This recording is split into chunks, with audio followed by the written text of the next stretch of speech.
Recomendações sobre construção de elementos de suporte visual. Um dos elementos fundamentais de uma apresentação corresponde ao suporte visual utilizado.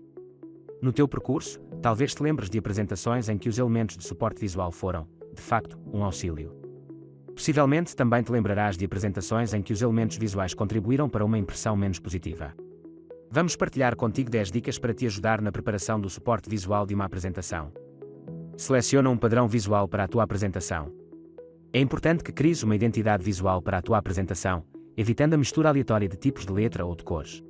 Podes, por exemplo, recorrer ao apoio do estruturador de diapositivos disponibilizado pelo PowerPoint, que te pode oferecer ideias interessantes para o design da tua apresentação. Mas lembra-te, o template não deve ser o protagonista da apresentação, mas apenas um auxílio na organização visual. Verifica, igualmente, se o template que escolheste mantém o caráter profissional da tua apresentação. Verifica o contraste. Confirma que o texto é bem legível. Não utilizes imagens de fundo que perturbem a leitura do texto. Verifica o contraste entre cores. Por exemplo, não escrevas com cores claras em fundo claro ou com cores escuras num fundo escuro. Escreve com cores escuras em fundo claro. E com cores claras em fundo escuro. Evita blocos longos de texto.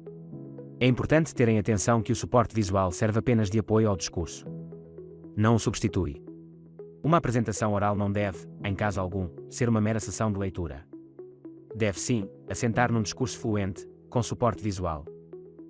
Assim, em vez de optares por um diapositivo como este para expor informação sobre a calçada portuguesa, será sempre melhor recorreres a tópicos que ajudem o público a visualizar a informação de forma clara e simples. Em determinados momentos, podes ter de fazer uma citação pertinente. Nesse caso, é compreensível a inclusão de um bloco de texto. No entanto, será essencial que o público tenha tempo para o ler. Menos é mais. Simplifica a tarefa do teu público. Certifica-te de que os teus diapositivos não se tornam pesados. Por exemplo, um slide com uma imagem grande terá mais impacto que um com muitas imagens pequenas, difíceis de perceber. Evita o excesso de cores. A tua apresentação deverá ter 2 a 3 cores base. Claro que poderás usar outras cores para destacar elementos quando fizer sentido, mas estas não devem sobrepor-se às cores de base. O excesso pode dificultar a leitura.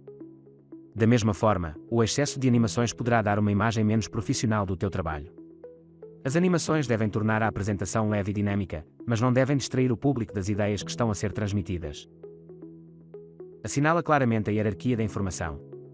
É importante que assinales de forma coerente os diferentes níveis de informação da tua apresentação. Por exemplo, imagina que este ecrã é um dos teus diapositivos.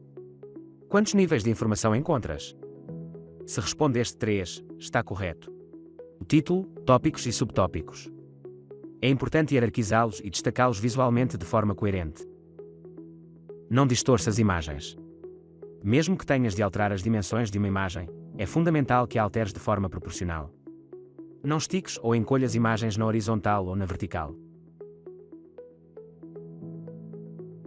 Recorre a bancos de imagens. Evita usar imagens de baixa resolução. No banco de imagens do PowerPoint, encontrarás muitas imagens que podem ajudar a tornar a tua apresentação visualmente mais apelativa. Na verdade, na internet encontrarás vários bancos de imagens que podem ser utilizadas livremente e que podem ser uma excelente ferramenta para o teu trabalho. Evita hiperligações para elementos externos à apresentação. Sempre que possível, insere todos os ficheiros de áudio e vídeo que vais usar diretamente no PowerPoint para evitar entrar e sair da apresentação. Faz uma correção linguística cuidada. Constrói a tua apresentação com antecedência. É fundamental que tenhas tempo de a rever. Erros linguísticos raramente passam despercebidos e causam sempre uma impressão menos positiva do teu trabalho. Como sugestão, podes utilizar as ferramentas de verificação ortográfica disponíveis. Podes também pedir a colegas que vejam a tua apresentação. Quem está fora do trabalho poderá sempre conseguir detectar uma gralha mais facilmente do que quem está mergulhado no trabalho há dias. Testa o ficheiro em modo de apresentação. Não te esqueças, deves praticar a apresentação, se possível na sala onde ela decorrerá. Praticar e simular a situação de apresentação em si será a única forma de te aperceberes a tempo de pormenores que têm de ser corrigidos, por exemplo, uma transição mal feita, um efeito de entrada mal programado ou texto demasiado pequeno para a dimensão da sala. E, acredita, há sempre algo a corrigir. Só treinando poderás dominar a tua própria apresentação. Se o fizeres várias vezes, sentir-te-ás seguramente à vontade. Segue estas dicas e estarás no caminho certo.